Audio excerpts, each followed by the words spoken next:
Good evening and welcome to Your Call. It's the only show on Indian television where you, the viewer, can ask your questions directly to our newsmaker of the week.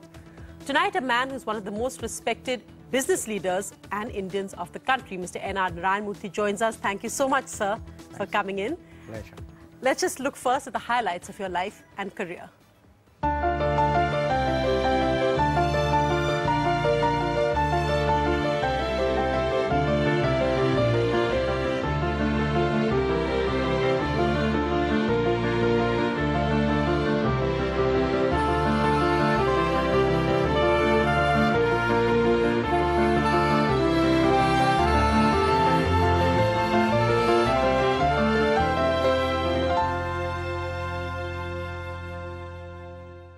Mr. Narayana Murthy, as an Indian and as someone who's very concerned with the state of the country, what are your views on the current environment that we're in, the current mood of pessimism?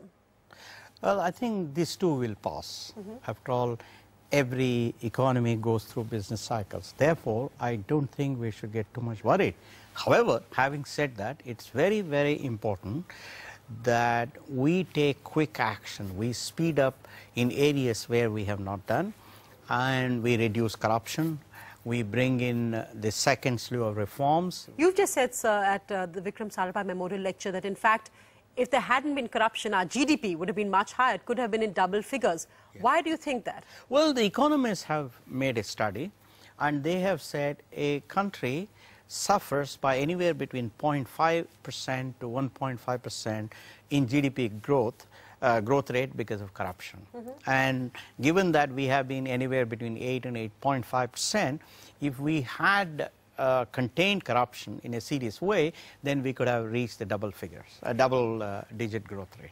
Yet we have an economist prime minister, a man who you yourself said you know personally, to be honest, and that I think that's a view held around India. Why do you think the government seems to have been slow or perhaps lax in responding to this then? Well, you know, we have a culture of taking slow decisions. We are a culture of dithering. It's not just at Delhi. It happens in every state. It happens in corporations. It happens in educational institutions. Therefore, the need of the day is for all of us to realize that nothing is gained by dithering. Nothing is gained by postponing decisions. But do you see that as the UPA government or the governance crisis now that there apparently is a paralysis in administration? If I look at data and facts, yes, it is true that we haven't taken any major decisions ever since this government came back in 2009, which means it's already 2 years and about 3 months. So to that extent, I think we should all be concerned. Did that disappoint you? I mean, I know you are, of course, a personal friend of the Prime Minister as well. What would you tell him today? My request would be to him would be to take quicker decisions.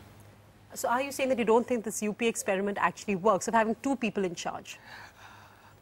Well, the reality is that somehow it has not been able to take decisions in the last 2 years and 3 months. That's the reality. I mean, it's not my statement. It is based on data and facts.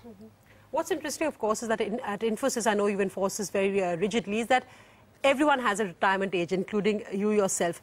Do you think we need that in politics today? I mean, we've had the Home Minister come on this show and say that, you know, politicians need to retire after 60, but we see increasingly that our most powerful politicians are all well above their 60s.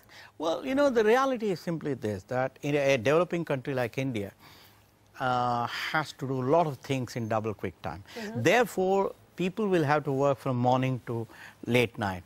And that requires that you have lots of energy.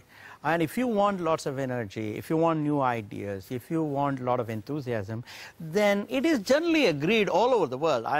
It's not me who is making that statement. Data says that younger people would be better in doing this. Therefore, I think it's a good idea to have politicians retire at 60 when you have bureaucrats retiring at 60. NDTV's cricket app, Android and iPhone. Fastest scorecard, special analysis, and much more. Download free. ndtv.com/apps.